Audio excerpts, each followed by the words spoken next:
Welcome to Jenesis Gems, a podcast for the advice community, where we explore the evolution of advice, brand and marketing, and leadership.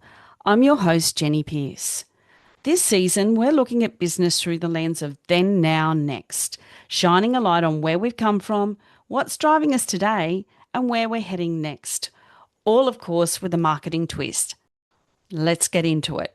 We have officially flicked the mic, and today I get to interview my mum, Jenny. Now, before we dive in, I really would love to know what has inspired this new then, now, and next theme, and why does it feel right for Jenesis to evolve? Well, thank you so much for taking over the hosting role. I'm definitely not used to being in the guest position, but anyway. So this year marks the 20th anniversary of Jenesis. And, I thought what better way to, shapeshift the Jenesis Gems podcast than to, bring a new theme, a new way of looking at the podcast and really look at, the content and showcase some of the really great stuff that I think, we have to share, not just me, but obviously my future guests. But obviously being a 20th anniversary, I figured maybe there's some things that people don't quite know about me and about Jenesis that, you've had the inside of you on. And you could possibly ask the questions. Yeah, absolutely. 20 years is a massive achievement. But take us all the way back to the beginning. How did Jenesis come to life? And at that time, what were you hoping you'd be able to create? Oh, gosh. That's such a funny... I did really sit and try and have a very hard think. I think it was a natural evolution for me.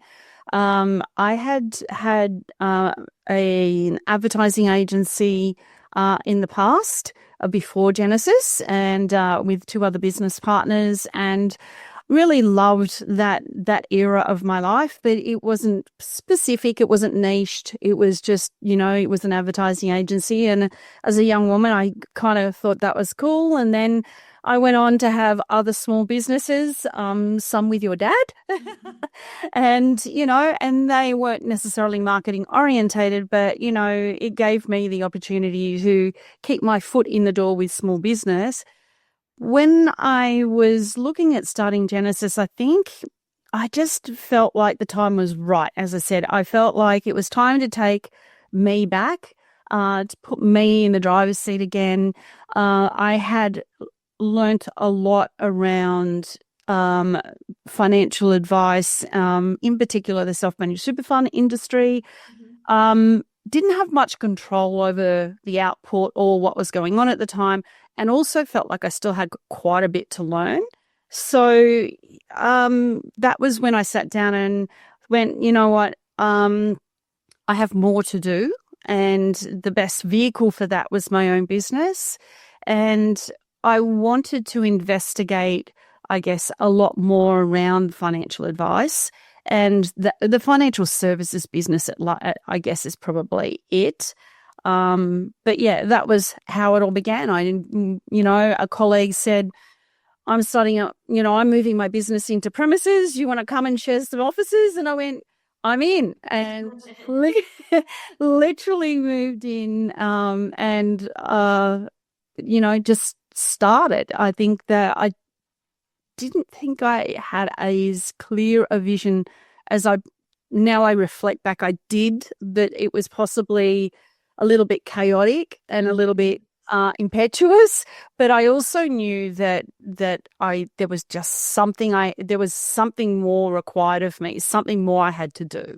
Yeah, okay. And you touched on the fact that you were really interested in the advice industry and the financial services businesses. 20 years ago, 5 years ago, the industry looked so different. From a marketing point of view, what did it feel like back then for financial advice? Oh, look, it was very different. Even talking to a financial advisor or an accountant back then, about marketing was completely different. Most of them looked at you like you had two heads. And realistically, that was the era. That was the time when things were done very much face to face, over the phone. No. Yeah, well, look, that was a thing. I mean, social media wasn't really a thing. I think MySpace might have been in the offing somewhere. But a lot of the time, the work we did back then was very largely around events. I did a lot of media advertising, so radio advertising, some television campaigns, things like that, but not specifically around the advice clients I had. They were more service businesses to advice, and clients that were not in financial advice. But I suppose the first 5 years of Genesis was when I really started to drill down and learn about, heck, this industry is like a game-changing industry, and why does hardly anyone know about it? That was the thing. So, yeah, it was a very, very different environment. I will say branding was still very popular back then. People really still wanted to have a brand. Yeah. It just wasn't at the level, or people didn't have quite the comprehension of it that it is today. Right. And I guess then you would have had quite a few moments just thinking, what have I gotten myself into with these advisors? Oh my gosh, I do remember, particularly one advisor. This is way back in my very early days.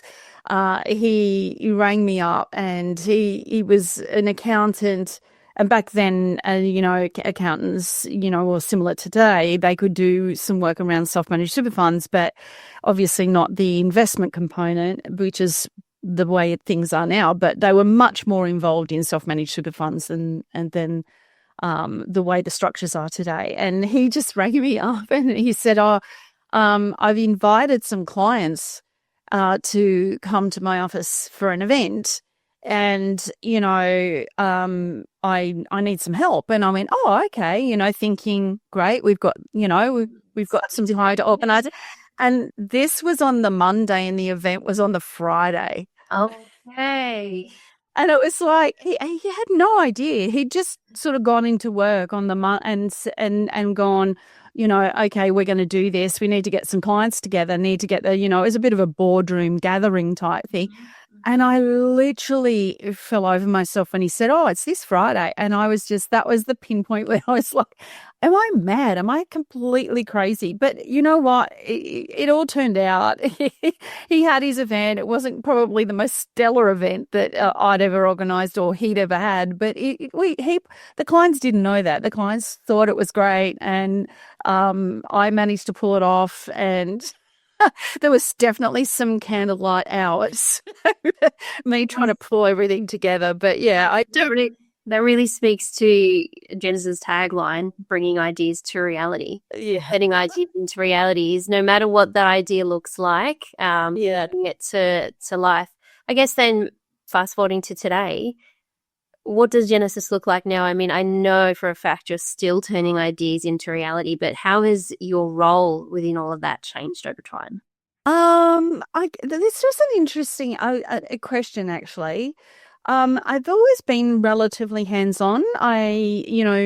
Certainly, there was quite a pivot point in my business where I had quite a large team and corporate offices, and everything sort of was, motoring along. I was doing a lot of work in financial services and with financial services businesses, et cetera, et cetera. I had spent some time in a licensee and on contract and really had a headspace about it. And so I've always been very hands-on. I think I'm still quite hands-on. I think the difference is today my understanding of the people I work with is elevated to a level that is, probably I don't think I had a full comprehension of back then. Mm-hmm. Whereas today, now I'm so in touch and in tune with the nuances in this profession and what my clients endure or each day, on behalf of their clients. So I think that's probably one of the very big differences. I'm a little less hands-on, much more strategic. I'm probably, because I understand my client's market and my clients so much more, I think I am a lot more creative on their behalf. Like when you understand something, you have the potential to create opportunity for people. And I think that's such a nuance, in this particular profession. So that would probably be the biggest things. I'm scratching my head as to what else I could add there, other than I think I'm probably also a lot more brand centric today than, as in really, understanding, the training in the work I've done over the years, the additional study I've done over the years. All those things have helped me be a better brand specialist for my clients. Definitely always, and maybe the role has evolved more now in that you facilitate so much, whereas it might have just been branding or marketing campaigns or event campaigns before. What Genesis does and your role in all of that, how that's changed, it's far deeper than just branding or marketing or an event. It's so much more, as you say. It's really knowing who your client is and who they want to work with, so that you can specifically create the strategy that help achieve what they're working towards. And sometimes from my perspective, I can see that means countless phone calls, board emails, rewrites of articles, discussions on strategy. I mean, that dedication to being a consultant has probably always been there, but I think given some of your clients have been with you for such a long time, that relationship has only deepened, which meant your role has just expanded. Yeah, I think, time, when you have time on your side and you are invested in the people that you work with, it gives you the opportunity to create relationships that you truly treasure. I mean, some of my clients I'm very, very good friends with, and I think, I want them to, whilst there's obviously, like any contracted relationship or any service provider relationship, there's, a parameter of work that that with intent that you work to. But, I never want any of my clients to feel they can't have a conversation, about a need and not know that if I can't do it for them, I will find the right person, and, I'm very much, a advocate for my clients. I don't believe that where any one person can do all things, and I certainly don't profess to be that person, but I do think that's probably, part of a very bespoke offering and a very bespoke relationship that I try and foster with my clients. And that literally, I do that from the beginning now, and I have a very clear picture of the type of clients that I like to work with.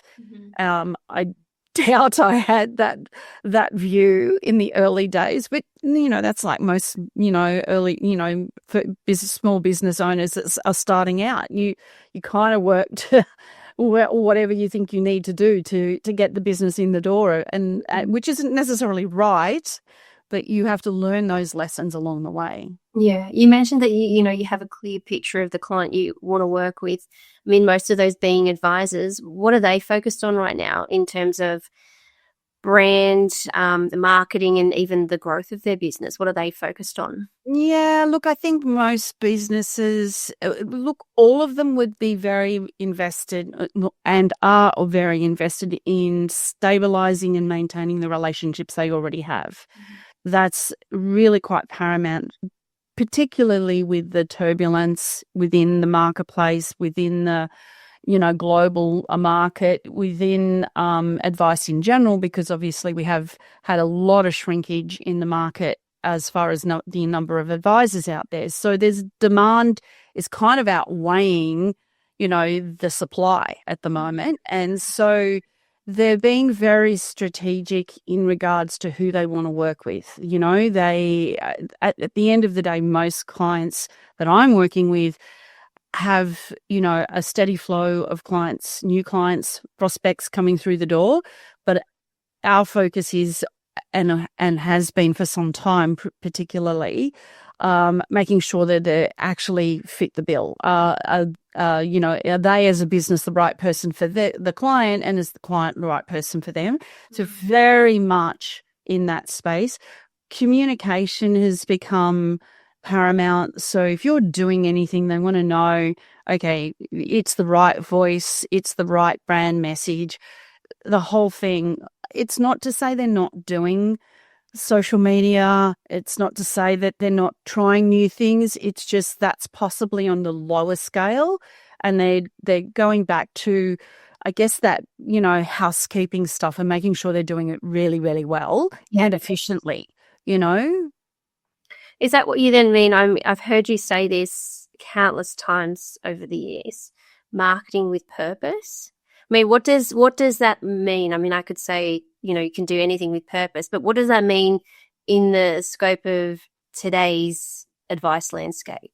Yeah, look, I have actually had this conversation with a client today, and this is to do with a campaign that, as a young advisor, he is looking to do. And he actually said to me, look, this is what we've done year on year.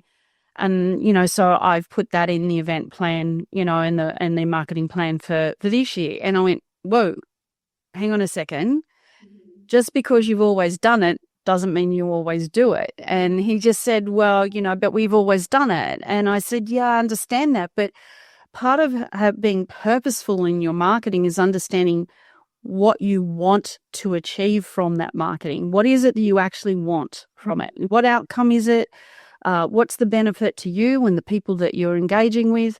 I said, you kind of got to know that if you're going to do it, that the investment is going to have the outcome that you're looking for. And that doesn't necessarily mean return on investment as in dollars and cents. It means relationships. It means, do you want 10 new clients? Do you want one new client? Like, what is it you want? So I think purposeful marketing is, A, always knowing why you're doing it.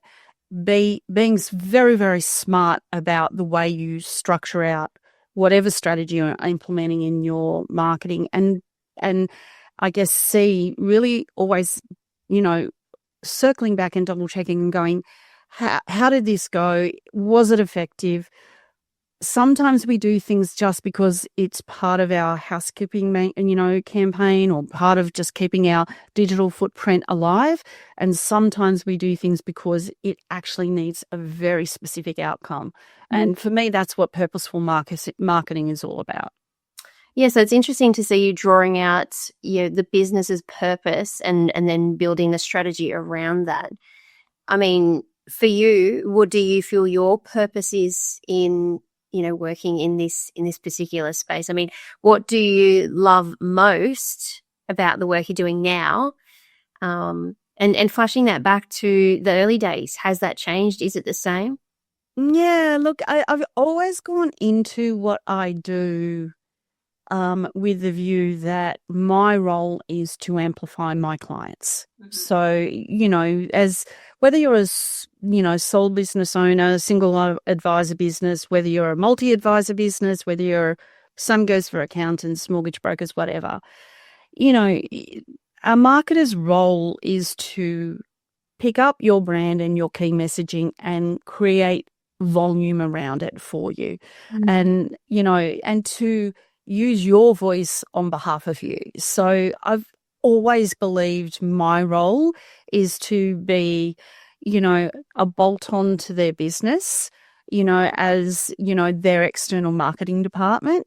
And, with some clients we work in, much lower scale than others, but that's just what that business needs at the time. But for me, it's always been about how I can amplify their message, their brand. For me, I guess what I love, gosh, there's a lot. I guess I love the gratification of seeing when they're excited about their marketing, when they look at their marketing and go, oh, that looks great. Whether it's a website refresh or we've done a complete, a rebrand, or, we,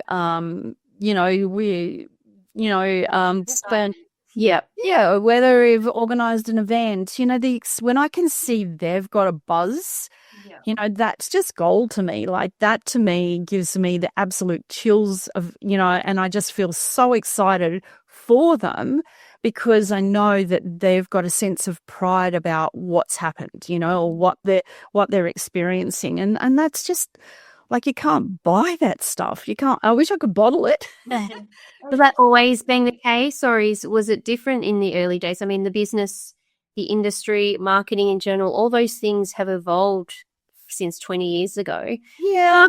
Has your purpose or what you love about your work, has that changed from the early days? I think probably the first bit, around the brand awareness and building key messages, that's been, I guess, true from then to now. I think, and into the future, but I feel like, I think possibly back then it was not having the knowledge of the profession, of the industry, and also the tumultuousness of the industry. If you think about the regulatory change in 20 years, and I think, when I invested in learning, what compliance looked like for an average advisor and for an average accountant, when I invested in really understanding my market, I think that gave me insight that I just never had in the early days. It was just, and I don't think the industry even had it, to be perfectly honest. Yeah. So I think it was hard to relay that messaging. And I also think back then that the average advisor, probably his rating on the value of marketing was fairly low. They just didn't credit it, with any real value. And we've had to kind of prove ourselves, us marketers, a little bit, to make sure that people know that, that there's real value in understanding the true value of marketing in their business. And that's not just, 10 years, 20 years, 30 years on in their businesses, but from the day they start. Yeah. So that's pretty important. We've taken a look at where it all began and we've looked at Genesis where it is today. I'd love to talk about what's ahead, what's exciting you the most about the next chapter, not just for Genesis as a business, but the advice industry as a whole, but also even this podcast series. What excites you about this next podcast series? Oh, look, I've always loved storytelling. It's very DNA. I can't see me ever sitting and writing a book because I don't think I could sit still long enough to do it. But I do see the podcast as a vehicle to not just tell my story as we are today, but to tell the story of the people that I serve, that I look after, that I work with. And I think, too often are we a bit too silent. And, yes, there are people who are out there and making a name and really getting their marketing geared up and digital footprint going, but not enough. I want us to be in a position, whether it's 5 years' time or even sooner, or 10 years' time, if it takes longer.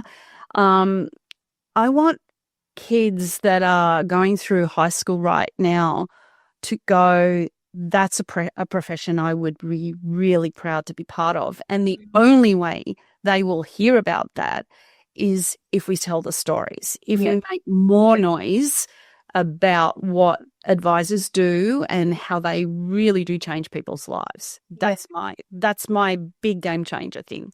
And then for Genesis as a business, what do you see for the future looking ahead? Well, I'm working hard this year on not dipping my toe in quite so much operational stuff and unleashing the creativity and curiosity that I feel sits at the very heart of who I am. I'm finding we're only, into February and I'm already sort of challenging myself to go, this wasn't part of your original training, and this isn't part of what you've always done, but maybe you got to go and learn this stuff. I'm not afraid to go and get, do the training I need to do. I'm not afraid to, invest in the business and the people that work with me, my team. I'm just conscious that, we're all good at certain things and I've been a business owner for a very long time, but I also know that I love the creativity and curiosity of what I do. So my vision is to do a little bit more of that and a little less of dotting the I's and crossing the T's of the spreadsheets that run the business. So, yeah, just a little less operational stuff and, more strategy, more client work, more fun doing the creative stuff that I love. You mentioned you'd love to see, financial advice be picked for people heading through their formal studies. What would you tell the next generation of advisors or even marketers moving into this particular space? Two things. If you're in university and studying and, obviously have a lean towards anything finance related, then go and start early on developing who you are and what your personal brand is, because you become a more marketable, potential employee to the businesses in the marketplace. I think, when you understand, and it's very hard to do when you're young and you haven't quite figured out everything yet, but that's not a reason not to. And I would also say to any up and coming marketers that, go and learn who your ideal client is, because the more you understand about them and your niche clientele, if you are going to niche, the better you will be at what you do. And again, develop your personal brand very quickly. You might not have a corporate brand as such, but, I've done many a workshop on personal branding, and that doesn't mean you have to go and have a fancy logo done. It doesn't mean you have to have, lots of, websites and things like that. It just means you understand clearly what message you want to convey to the people you want to work with. Yeah. And I know that's possibly not the answer you might have been expecting. I think if you're in high school, and you're still on the journey, then, ask your careers advisor what a financial advisor is and see if they can answer the question, and then listen to some of the podcasts that we're going to launch, because I can tell you, financial advisors or anyone that works in financial services change people's lives. And for the better. They are not only are problem solvers, but they understand the problems. Yeah. And that's probably the most important thing you need to know. Yeah.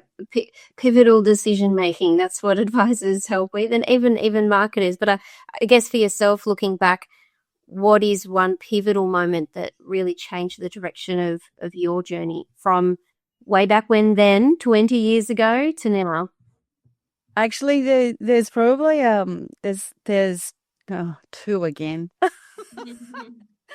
The first one actually wasn't while I was with Genesis. It was when I was first working in the publishing sector, in my very early days of being a young lady and working in publishing and printing and things like that. And I was working with a particular gentleman, and he was like a modern day BDM, I suppose you would call him, head of that sort of. Yeah. There were others that reported up to him, and I think he just saw me as this fresh-faced, wide-eyed girl. Didn't really know what she was doing at that point. And he just invested in me right from the beginning. And I think the mentoring he gave me led me to have the confidence to go into my advertising agency in the first place, which then gave me the confidence to go into, out on my own and have my own business. So I think having a mentor at a really young age is an incredible benefit. And the second thing that I think gave me, I remember the skip or the spring in my step was the day I walked into the art department or the creative studio that designed my very original Genesis logo, my very original Genesis brand. And I had worked really hard on preparing a brief for the graphic designers, and these two particular people I was working with, one was an art director and one was the graphic designer. They peppered me with so many questions, and I honestly thought they were mad. And that process they put me through was the catalyst for me going and doing the additional training that I needed to do around brand strategy, but also the catalyst to understand that you have to know who you are to be able to develop a brand in the first place.